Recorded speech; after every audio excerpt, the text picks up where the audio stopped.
So I'm on forget about him. I'm on another job site this morning. Right? We just started laying foundation for the upper floor of our existing house. These are the butt joints that we did. It's 3 feet by 3 feet by 3 feet deep. Right?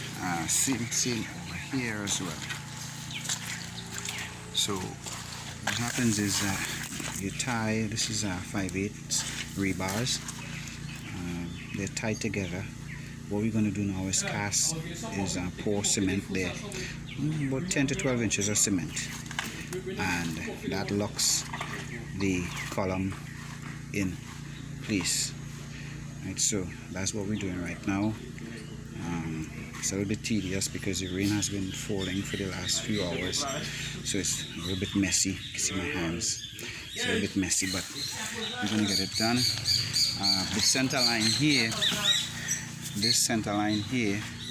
actually runs straight through, so we know that all of them are in line with each other when we place them for its final placement. This line runs through all of them, same thing.